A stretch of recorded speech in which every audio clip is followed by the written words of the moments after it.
Right, welcome, ladies and gents. Warner Brothers wants a two-part Harry Potter and the Cursed Child movie. And apparently the Fantastic Beasts franchise is officially dead. We learned from the earnings call that Warner Brothers Discovery head, David Zaslav, wasn't happy with the direction of everything. He saw that a lot of franchises that were huge money makers for, the business were just being left untapped. Now, it kind of didn't really make a lot of sense because, of course, you think, well, Harry Potter's done, isn't it? But not really. There is another one, Harry Potter and the Cursed Child. And then the offshot of that is, as well, I guess there was some speculation that David Zaslav could kind of, see if J.K. Rowling wanted to make more. Not necessarily just the Cursed Child, but make more movies. Spit out ideas to a writer's room. But now we learn that it is Harry Potter and the Cursed Child that they want to go down. That's the route they want to go. It makes sense, actually. It makes a lot of sense. This is not a stretch at all. I think it is interesting that Fantastic Beasts is dead, though. Not a huge surprise. It kind of makes sense that it's dead. It's been on a steep decline. Certainly Johnny Depp being booted off didn't help for a few reasons. One, they had to pay Johnny Depp his fee and pay a new actor to come on board as well, which wasn't particularly a smart move of Warner Brothers, especially since, of course, Johnny Depp was then, found to be, well, he won his court case, didn't he, against Amber Heard. So not really a good look on Warner Brothers' part. So yeah, Fantastic Beasts is dead, and it didn't really earn that much money. It wasn't exactly a huge money earner. Harry Potter is. The name brand of Harry Potter is huge. It commands attention. So this is the general landscape that we're looking at now. David Zaslav being a proper businessman and going, right, what made money in the past? Can we work with it now in the future? So this comes to us from Puck, which is Matthew Baloney, who gave all the scoops. I think it was for the Hollywood Reporter, if I remember rightly, before they sort of dived into more of the nonsense that mainstream media outlets are doing now and just not actually revealing anything. Not actually talking about anything properly, just being mouthpieces for studios. So this is a very good source. And I stand by that. I'd say that's a very good source. So according to a new report from Puck, again, Baloney, the executive, David Zaslav, is very keen to develop a two-part, big-screen adaptation of Harry Potter and the Cursed Child. Now, it makes sense that he's looking at a two-part adaptation. Yeah, milk it, basically. Milk it. Why wouldn't you? Yeah, let's try and get $1 billion off of each movie. Sure. I can see that. And that is David Zaslav finally being the businessman that we know him to be. Now, The Cursed Child itself is actually playing in London's West End and on Broadway, and does remain a divisive sequel among fans, who are disappointed with how the characters were portrayed over the course of the story. That makes sense.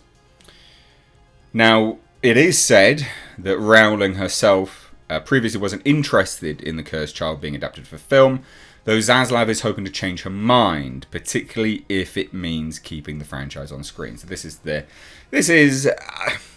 it's difficult, isn't it? Would you offer a woman that has just insane sums of money? Because she does. She is minted. It's why you can't cancel her. How are you going to cancel this woman? You can't take away her earnings. She's got it. Done. Can't take away her star power. She's got it. It's done. So how do you convince someone who has infinite sums of money, obviously not, but you get my point, to come back to a franchise for money? Who knows? But that is the hope. They are looking to try to get her back, as well as doing a two-part Harry Potter and the Cursed Child movie, which makes sense. I think that's the right course to go from a business perspective. I don't care about Harry Potter. It's not my jam. I read the books and everything like that up until a certain point, and then I checked out because I found them to be a bit boring, to be honest. And the movies themselves as well. Yeah, sure, whatever. I haven't watched them all, but I'm sure they're good. And I can see why people really love them. Up until a point. And then again, I check out and get bored. But, like I said, I can see why Zaslav is looking at this and going, yeah, 2-part Cursed Child, let's do it. However, let's look at Fantastic Beasts, right? So again, this is from Puck. Again, good source. It's effectively dead now. While any sort of TV show appears unlikely, which makes sense, that is the route people would think that they would go. Because that's what they've been doing with everything at the moment is, HBO adaptation. Let's do that. HBO. Let's put it on HBO. Why not? HBO this, HBO that. It makes sense that they would at least speculate that would be the way to go. But apparently, you know, it's an idea that Rowling is said to be unsure of. She doesn't want to do an HBO Max series. So, yeah. Now, options that Warner Brothers have specifically, remake the entire franchise, that's not going to go down well and is very unlikely. Make the Cursed Child. I think they can. I don't know what rights they have, but I think that there's an element that they'll be able to do that. However, any future plans are unlikely to come to fruition before 2025 at the earliest, which makes sense. They're not going to rush this stuff. They've still got DC that they're ironing out. I think it makes sense that they're going to wait on that. Now, of course, there's no denying that Harry Potter and the Cursed Child would make for a great couple of movies. I'm sure it would, and I'm sure people would like it. If the original cast can come back, maybe people would be interested. I think even the original cast now are actually quite divisive people. And then also as well, you've got to remember that there's elements with Daniel Radcliffe, Emma Watson and Rupert Grint all distancing themselves from J.K. Rowling. So if she's on board, they might not be on board. And that's something to consider as well, isn't it? The stars themselves have looked to sort of remove themselves from the original creators' work, which I think is a shame as well. As an FYI, I think it's a shame. Fantastic Beasts being dead, yeah, of course it is. Last one was a bomb for many reasons, and your budget went up exponentially because you fired someone for literally no good reason at all. Pathetic. All the while still running around with Ezra Miller the Flash on board. So yeah, all right, cool, good story, guys. Ugh. Anyway, let me know what you guys think.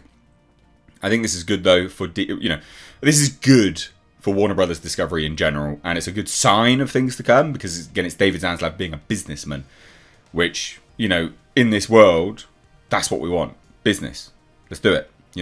That's the approach you should be taking to movies at this point in time. Will this make money, or does it sing the message? Let's see if it makes money. Cool, let's go. Anyway, let me know your thoughts down below.